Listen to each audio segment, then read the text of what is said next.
Assalamualaikum warahmatullahi wabarakatuh. Perkenalkan, nama saya Askia Zahra dari jurusan D4 Fisioterapi semester 3 dengan NIM P37326120007.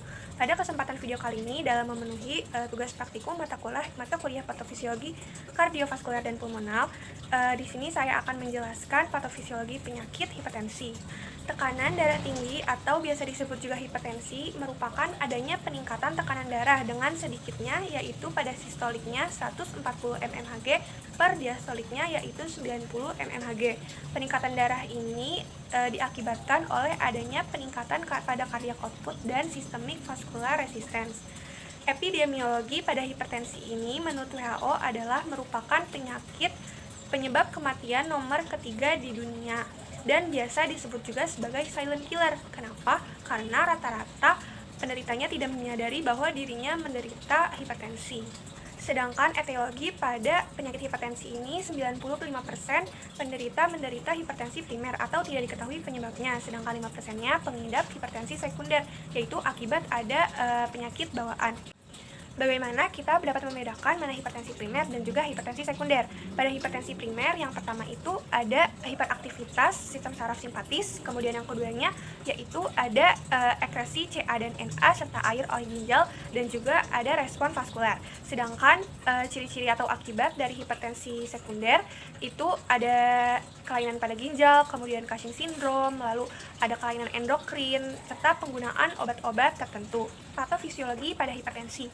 Peningkatan tekanan darah ini mengakibatkan meningkatnya resistensi pemumpaan darah dari ventrikel kiri, sehingga membuat beban kerja pada jantung bertambah. Akibatnya menjadi hipertrofi pada ventrikel, karena ventrikel terus memaksa untuk memompa darah. Pada suatu saat, jika ventrikel ini melampaui batas dan terjadi hipertrofi, akibatnya kerja jantung menjadi payah dan juga menjadi mudah lelah. Pada hipertensi terdiri dari beberapa klasifikasi tekanan darah.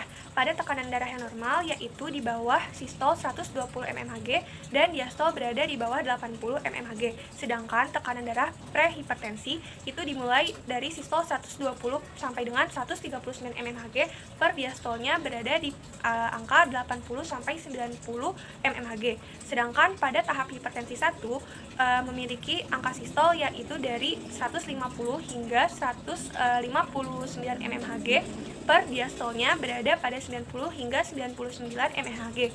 Dan pada klasifikasi hipertensi 2 itu dengan angka sistol di atas 160 mmHg per diastolnya di atas 100 mmHg. Gejala yang dimiliki pada penderita hipertensi antara lain adalah sakit kepala, kemudian mual, muntah, pusing, kemudian juga penglihatan yang menjadi kabur, dan juga kadang disertai oleh adanya edema. Pemeriksaan pada kasus hipertensi ini yang pertama adalah anamnesis. Anamnesis ini dilihat dari faktor kebiasaan gaya hidupnya dan juga adanya faktor keturunan. Selanjutnya yaitu ada pemeriksaan fisik, kemudian yang ketiga yaitu ada pemeriksaan laboratorium. Nanti dicek darahnya, terus kadar gula darahnya, fungsi hati, fungsi ginjal, terus dicek urinnya juga. Terus selanjutnya ada pemeriksaan penunjang yaitu melalui EKG dan juga fototoraks. Untuk penata laksanaan pada kasus hipertensi ini ada dua, yaitu ada non-farmakologis atau tidak dengan obat-obatan, dan yang kedua ini ada farmakologis atau dengan obat-obatan. Untuk yang non-farmakologis ini, pasien biasanya disuruh untuk berolahraga, kemudian makanan-makanan bergizi, diet, terus juga mengurangi kadar asupan pada garam. Lalu sedangkan pada farmakologisnya itu dapat mengkonsumsi aldosteron antagonis ataupun beta blocker. Sedangkan peran fisioterapi pada kasus hipertensi ini yaitu dengan program FIT, FITT, yaitu frekuensi, intensitas, time, dan time. Untuk frekuensinya ini disarankan 4 hingga 5 kali per minggu untuk latihannya. Untuk intensitasnya itu medium atau sedang. Lalu untuk time-nya itu setiap latihan 45 hingga 60 menit. Lalu untuk type-nya ini yaitu dynamic exercise, bisa dilakukan dengan berjalan atau jogging, kemudian bisa juga berenang, lalu bisa juga bersepeda. Sekian patofisiologi penyakit hipertensi yang dapat saya sampaikan. Mohon maaf apabila masih terdapat banyak kekurangan, salah kata, ataupun kalimat yang saya sampaikan. Wassalamualaikum warahmatullahi wabarakatuh.